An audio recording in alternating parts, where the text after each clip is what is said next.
दोस्तों, पहले चरण की वोटिंग ने भाजपा की नींदें उड़ाकर रख दी है।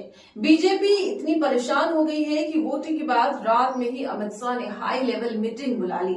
इस मीटिंग में बिहार बीजेपी के प्रदेश प्रभारी विनोद तावरे को बुलाया गया, धर्मेंद्र प्रधान को बुलाया गया और जाहिर है सवाल यही हुआ होगा कि आखिर चुनाव में ये हुआ क्या है। जनता जो अब तक इतनी शांत थी, वो क्या इसलिए शांत थी क्योंकि उसने सोच रखा था कि असली शोर तो हम वोटिंग के दिन मचाएंगे और बीजेपी के नेताओं को बता देंगे कि आखिर वो है क्या। 3 बातों का जिक्र इस वीडियो में हम करेंगे जिससे आपको मालूम हो जाएगा कि बीजेपी इतनी परेशान क्यों है। इससे सबसे पहले बम्पर वोटिंग की बात कर लेते हैं। आजादी के बाद से लेकर अब तक बिहार में कभी इतनी बम्पर वोटिंग नहीं हुई है और वोटिंग की शुरुआत में ही किसी को अंदाजा नहीं था कि ऐसा होगा। सब कुछ शांत था, लेकिन अचानक से वोटर्स उठे और चल दिए बूथ की तरफ। कई युवा तो कहने लगे कि जिन्होंने यूथ पर लाठियां बरसाई है उनको हमने बूथ पर जाकर जवाब दिया है। दोस्तों, जब बिहार में 60% से ज्यादा की वोटिंग हुई है, सत्ता परिवर्तन हुआ है और इस बार तो सीधे 8% की बढ़ोतरी हुई है। पिछली बार 57 के आसपास वोटिंग परसेंटेज था, लेकिन इस बार 65 के करीब पहुंच चुका है। इसका मतलब है कि जनता बदलाव चाहती है। अब ये तो जनता की बात हो गई। अब आप एक तस्वीर देखिए। एक फेसबुक पोस्ट में लिखा है कि जहां कमल और हेलीकॉप्टर है वहां तीर ही लालटेन है, लालटेन ही तीर है। इसे पोस्ट कर आरजेडी ने लिखा है, रुझान आने शुरू, अंदर की मतभेद का अंडर करंट अब सामने आने लगा है। जेडीयू वाले बीजेपी एलजेपी को वोट नहीं डाल रहे, बीजेपी एलजेपी वाले जेडीयू को वोट नहीं डाल रहे।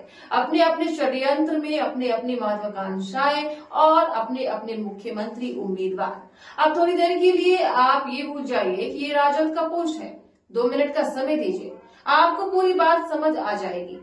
दोस्तों, एनडीए गठबंधन में भले ही चिराग नीतीश हैं, लेकिन दोनों के कार्यकर्ता और वोटर जमीन पर एक दूसरे को पसंद बिल्कुल नहीं करते, क्योंकि 2020 का नुकसान को अभी तक नहीं भूल पाए।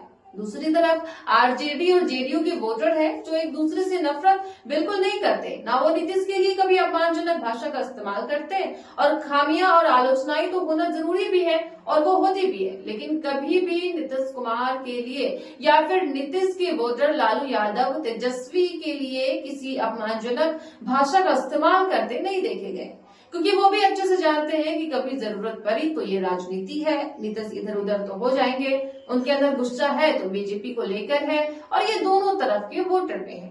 इसके लिए सबसे बड़ा एग्जाम्पल विजय सिन्हा है। अब हम देखते आ रहे थे कि बीजेपी के विधायक और प्रत्याशियों से लोग सवाल पूछ रहे थे, उन पर नाराज होकर उन्हें गांव से भगा रहे, लेकिन सीधे डिप्टी सीएम का विरोध होना, उन पर गोबर फेंका जाना और प्रशासन का उस पर कुछ भी ना बोलना, ये दिखाता है कि बीजेपी की मुश्किल कितनी बड़ी है।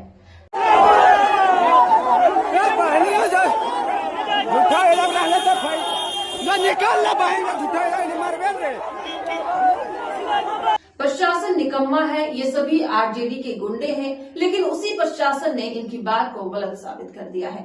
ये लेटर पढ़ लीजिए जिसमें लिखा है कि गांव में सड़क नहीं थी जिस वजह से जनता ने विरोध किया। इसमें कोई पार्टी विशेष के लोग शामिल नहीं थे। अब ये लोगों के विरोध करने का तरीका था जिसे विजय सिन्हा गुंडागर्दी बताने लगे। बॉडीगार्ड पर गुस्सा आ गई क्योंकि उसने गोली नहीं चलाई थी। जब फायरिंग नहीं कर सकता है तो बॉडीगार्ड रहने का क्या औचित्य है, यानी गोबर का जवाब वो गोली से देना चाहते थे। अब ये विरोध दिखाता है कि जनता बीजेपी को पसंद नहीं करती है, क्योंकि उनके मन में भी ये भाव आ गया है कि वो नीतीश को सीएम नहीं बनाएगी और अपना सीएम बनाएगी तो वो कोई ऐसा होगा जो मोदी और शाह की कठपुतली हो। उनकी प्राथमिकता बिहार की जनता, बिहार के विकास कतई नहीं होगा। तीसरी वजह, महागठबंधन में जमीन पर तनातनी भी है। महागठबंधन की ऐसी तस्वीरें आपने नहीं देखी होगी जहां आपस में पार्टियों के कार्यकर्ता भिड़े हों, लड़े हों, लेकिन ये स्थिति एनडीए में जरूरी है। उनकी कई तस्वीरें चुनाव के बीच सामने आ चुकी है जहां ये लोग आपस में भिड़ते दिखाई दिए हैं। बिहार के वोटर को अपनी रीजनल पार्टियां ज्यादा पसंद है, वो सिंबल पर वोट दिया जाता है। कई बार लोग नेता का नाम तक नहीं जानते। जमीनी हकीकत यही है कि तीर और लालटेन यही 2 पार्टियां हैं जो आधे से ज्यादा बिहार को प्रभावित करती है। खबर ये भी है कि जहां जहां पर चिराग के प्रत्याशी हैं, वहां जेडीयू के कार्यकर्ताओं ने राजद का साथ दिया है, जो ये दिखाता है कि जब कार्यकर्ता ही खुश नहीं है तो जमीन पर काम भला कैसे होगा। इन तीनों ही बातों में सबसे बड़ी बात तीर और लालटेन वाली है। ये नारा हवा में नहीं आया है कि बल्कि जमीन पर है। इसकी हकीकत आपको रिजल्ट के दिन पता चल जाएगा और इसी वजह से अमित शाह परेशान हो गए। मीटिंग्स का दौर शुरू हो गया है। वो सोच रहे हैं कि क्या उनका दाव उल्टा तो नहीं पड़ गया। फिलहाल के लिए मेरे साथ इतना ही। आप देखते रहें कैनी न्यूज, जहां आपकी हर आवाज बनेगी देश की आवाज सच के साथ।